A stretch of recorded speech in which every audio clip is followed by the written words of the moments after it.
So after Jesus had stayed in Cana, where he turned the water into wine, he returned to Jerusalem, where he performed more healings. Here Jesus takes the time to heal a lame man. Now this was during one of the Jewish holiday feasts. We don't know exactly which feast it was. They usually have 3. And it is thought that this was the Feast of the Tabernacles, which is one of the feasts that they required, they encouraged everybody to attend. This setting is usually applied to that feast, and it's a celebration of how God led them through the desert for 40 years. It's a remembrance. It was held in the 7th month, which celebrated the end of the agricultural year, kind of like their harvest time. It began 5 days after the Day of Atonement and lasted about a week. Now during this festival, the Jews built little booths, little tents, little shelters. And that's where they stayed during this time. It was a reminder of their ancestors and how they had to build shelters while they were out in the desert. It's kind of like a big camp out. The sacrifices of this feast were usually more numerous than any other festive day, since they had more of an abundance. And they celebrated collectively all that they had worked hard to bring in. Kind of corresponds to our New Year's Day celebration, and was celebrated from morning to evening with various horns, trumpets, maybe flutes. I'm not so sure about the organ. Since this day was also the Sabbath, it was an extra special holy day. So Jesus passed by the sheep gate, which was a gate in the wall of the city, one of the gates, and it was exclusively for the sheep, because the sheep get distracted if they're mixed with other livestock. So they had this special gate, known as the sheep gate, where they would lead all the sheep in that were going to be sacrificed. Jesus walked through that gate. Next to this gate was a pool, a healing pool. The Hebrew word is Bethesda. This was a special pool overflowing with people lacking sufficient medical help and desperately seeking relief from their ailments, or just seeking religious ritual purification. These pools were called healing shrines and were common in the Middle East during these times. Now perhaps it was the mineral salts, or maybe the hot temperature, that provided one's body with the nutrients to promote healing. Anybody that's been in a hot tub knows that medicinal quality that water has. Oh, it feels good sometimes. And it was a place to go to be made well. Many people lay on their mats waiting their turn to get into this mineral bath. But the pool of Bethesda was considered a myth by skeptics of the Bible until about the 1960s, when they actually uncovered it. And it's in the shape of a trapezoid. It's not actually square. And surrounding it are 5 porticos. They're like cabanas, shelters where people can lay and get from the sun. The point here is that Jesus heals, which he certainly can, but the point is Jesus is greater than any of the gods that they were worshiping or any of the cultures that are around. Jesus was greater than any of our fears and weaknesses, greater than our sin and pride, and greater than what people back then thought was important, like the shrines that they would go to seek their healing. And it's kind of what we think about that's important today. Places to go that we seek shelter when we feel kind of hurt maybe inside. But we know Jesus takes us beyond our hurts and fears and liberates us. But there was a certain man that Jesus singled out, who claimed that he had been this way for over 38 years. Now, the lifespan back then was around, a man was around 50, 52. So this must have come upon him at an early age. So when Jesus saw him lying there and knew that he had been in that condition for a long time, he just simply says to him, "Do you want to be made well?" The man didn't know who Jesus was. The man replied, "Well, I can't, sir. I have no way to get into the waters when they're stirred."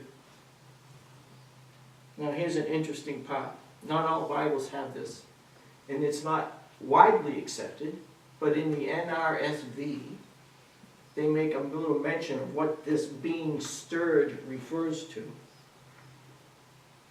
There was a local legend that said an angel would come down at a certain time and stir the water.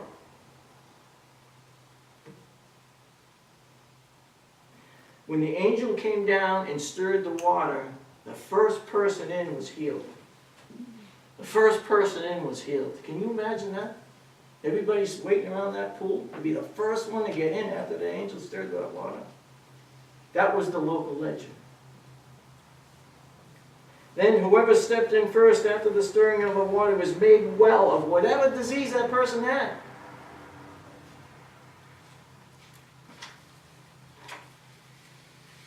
So this man had the desire to be healed, but he didn't have the means. We don't know how he got there. Maybe some friends carried him on his mat to the poolside. We don't know. All we know is he's been struggling for 38 years to get into that water. And Jesus would give him the power to rise. Jesus is the one that can give you and me the power to continue to walk every day, to keep going. So the man makes an appeal to Jesus and says, "Someone always beats me in the water, and they cut me off. I never get in." And Jesus says, "Well, take your mat, get up and get out. Take your mat, get up and walk." So what does the man do? Stands up, takes his mat, and walks away. Simple. Anybody selling tickets to that pool, probably what a scam that was now.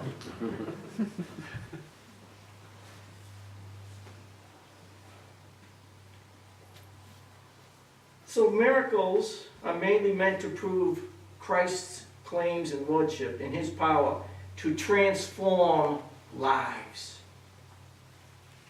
Even Jesus heals us. We have to rise up and follow through. It's reasonable to wonder if this man really wanted to be healed. We don't know. He says he did. As it was then, so it is now.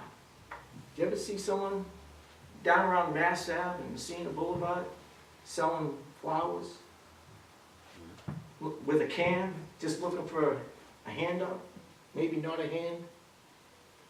Back then, if someone who was destitute and their only source of income was reaching out to people, to be healed would have been a curse.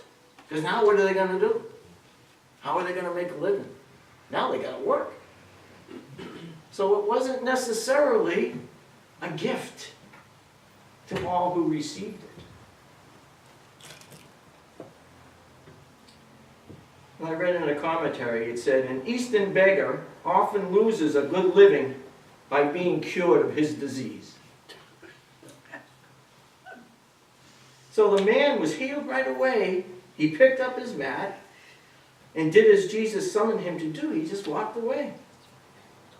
It's obvious that faith was not required here, like it usually is. Rather, Jesus used this man's situation to show his position and power and allowed this man the grace and mercy that maybe he didn't deserve. But there's always a but. A problem arose. Because this was a feast day and the Sabbath, the Jewish leaders felt that this was appropriate. You know, on the Sabbath, you can't work. Carrying your mat, that's work.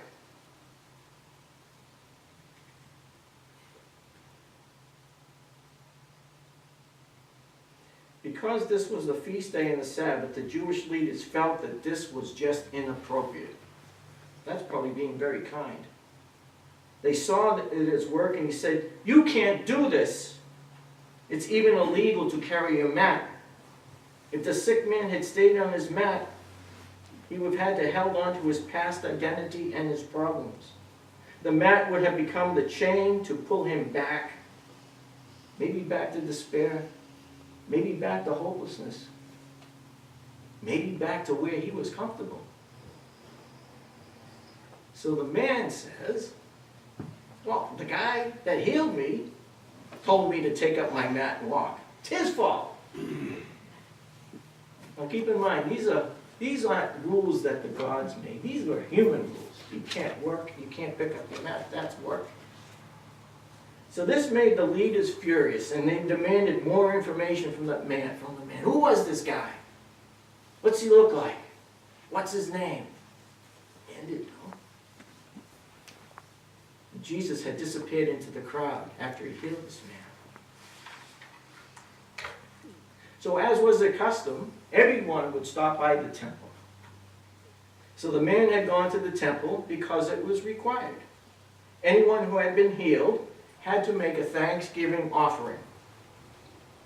Jesus knew where to find this man who received his incredible gift of healing. And later that day, Jesus saw the man at the temple and told him to stop sinning, or something worse would happen to him. Then the man went and told the Jewish leaders that it was Jesus who healed him. Oh yeah, that's the guy. I got his name too. His name is Jesus. He helped me, but it sounds like he did something wrong. Can I go? Well, we know true healings are all about the transforming work that Christ does for us. People who are weak in faith or stagnant in their spiritual growth are kind of that way.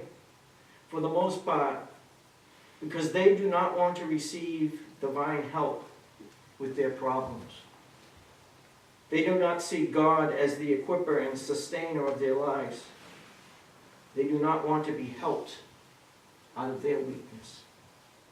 They either think they can do it on their own or just given up. They become stuck in their weakness. Their helplessness is their comfort and identity. Maybe it's how they get attention. And perhaps it's from years of discouragement and they feel so beaten down, they don't know how to look up anymore. They really, if ever, will seek help of another. Perhaps it is anger or pride or fear. Whatever the case, they may either tend to crave the attention of others through their helplessness or hide under a bed of discouragement. The result is inaction. The result is inaction and ignoring the one who can bring comfort to them. Now, I believe we can all be there for someone at one point in time or another. I believe we've all been there for someone at one point in time or another. Have you ever had someone and what they said was thank you, and you felt like you just got $1 million? We never know how we're going to touch anyone's lives. We just never know. But the thing is, nowadays we take great risk sometimes in offering help to someone. That's sad.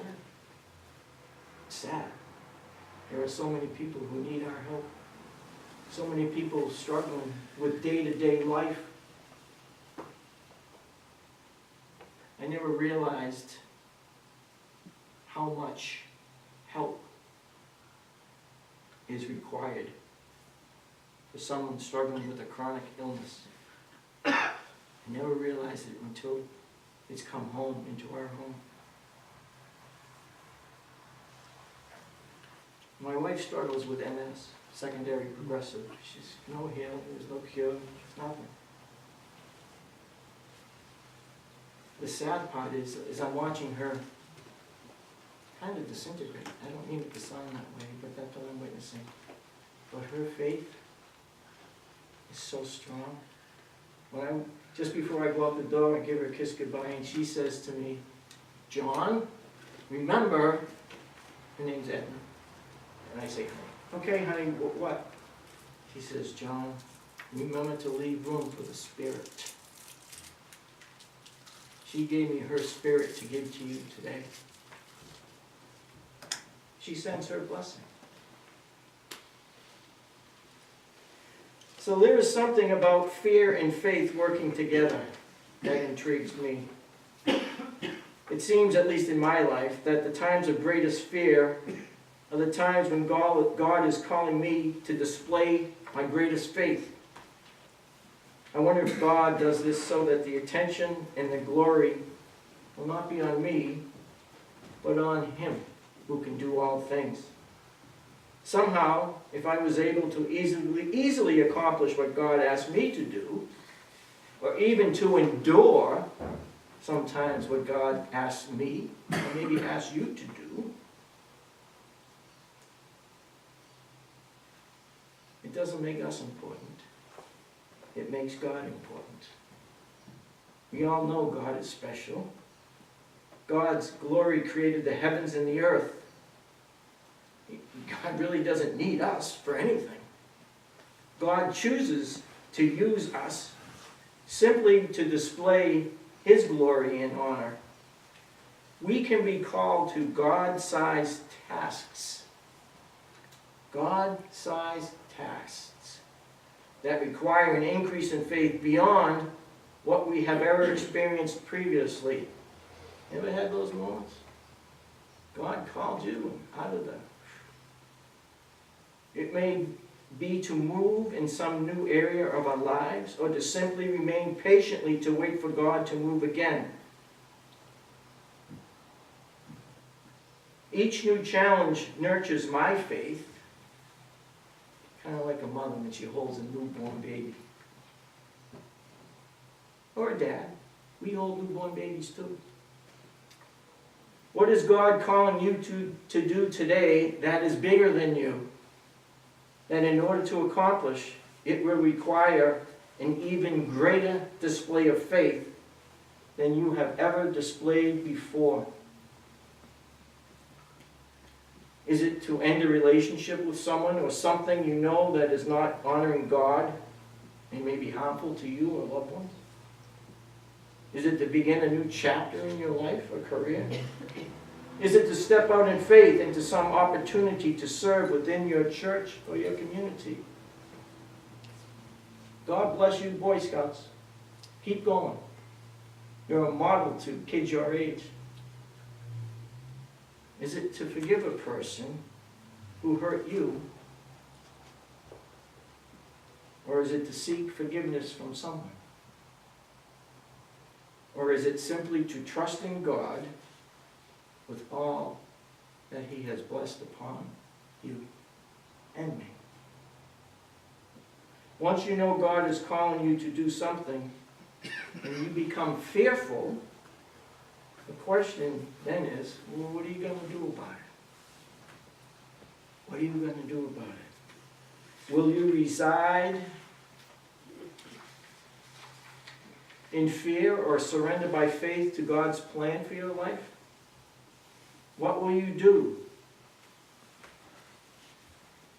What will you do when He says, pick up your mat and walk? What you may do next could reveal how you feel about God. In a book co-authored by Warren Cole Smith and John Stonestreet, the book is entitled Restoring All Things. they pose these questions in the first chapter. What is good in our culture that we can promote, protect, and celebrate? What is good in our culture that we feel so good about that we want to share it with others? What's missing in our culture that we can creatively contribute? You know, when you do these projects that show the community that you're welcoming, it just took a little while. When you do these projects that are invitational, you might be restoring someone's faith who may always wanted to come to this church but was afraid because they couldn't get in. Was afraid because they might have asked for special help and they didn't want any special treatment. You just never know. That's the beauty and the gift of the enthusiasm that goes along with these projects. Sure, they cost money. Of course they cost money. You can't do anything without spending money. But if you were to measure the ROI, return of the investment, it's immeasurable. One person comes through that door that's never been in this church before. There's your gift. There's your gift. Conversely, and there's always the other side, what is evil in our culture that we can stop? We know that the evil that prevails in our culture today, it affects anybody. It doesn't discriminate. It'll take anybody, anytime, anywhere, any place, don't matter. It's like a firestorm. It grabs a hold of someone and it puts a noose around their neck, and they're helpless. You know, addiction didn't start 10 years ago. Addiction didn't start 100 years ago. Addiction has been going on since man and woman have been in this world. What now pervades us is a form that's killing people. It's killing people that don't have any control over what their actions are doing. So what can we do as a community to stop this evil that is pervading us? We got to stick together. And in a unified effort, show people that you care. And it's hard. I spent 2 years at High Point doing counseling. And it was one of the most challenging and rewarding at the same time. In a group of 30 people struggling, doesn't matter what the struggle was, but in a group of 30 people, you try to convince them, or you try to suggest to them that they were the one and the 99 sheep were over there, but the shepherd put them in the pen to be safe and came looking for you because he loves you. He just wants you back. Doesn't care where you've been, just come back. So what evil is in our culture that we can stop? We have to stop not caring. We have to stop saying someone else can take care of it. And it's hard. What is broken in our culture that we can restore? What is broken in our culture that we can restore? This isn't broken, but this is restorative. It sends out a message. Whatever community activities you open your doors to, or are thinking about opening your doors to, or maybe trying to make a decision of how we're going to open our doors to, there's always a risk. It's always a risk and reward. But you never know what could come of that. You know, I should have hung wet cloths behind my ears to show that I'm still wet behind the ears because I've just recently been ordained. But I'm bivocational. I worked in the plumbing and heating wholesale business and had my own company at one time. But that doesn't mean much now It only means that God has called me to serve in a capacity that I'm not so sure. I don't know where it's going to be or what it's going to be. God calls each and every one of us to get out. Take a chance. To get out and risk. You never know whose lives are going to touch. And now, in today's world, we have to be the ones that are the doers to show those who are struggling. And it starts with our faith.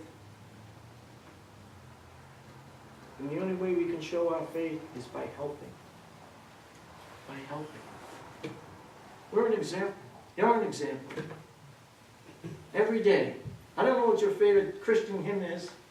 If you have one, if you don't find one, put it right in your heart. And start singing it. You'll get joy. And pretty soon, what's that song? You put one foot in front of the other? You'll never know who you're going to come across in this world. We never know, but we have to be willing to try. We have to be willing to take that chance. We never know whose life we're going to impact in such a way today that it could save their lives.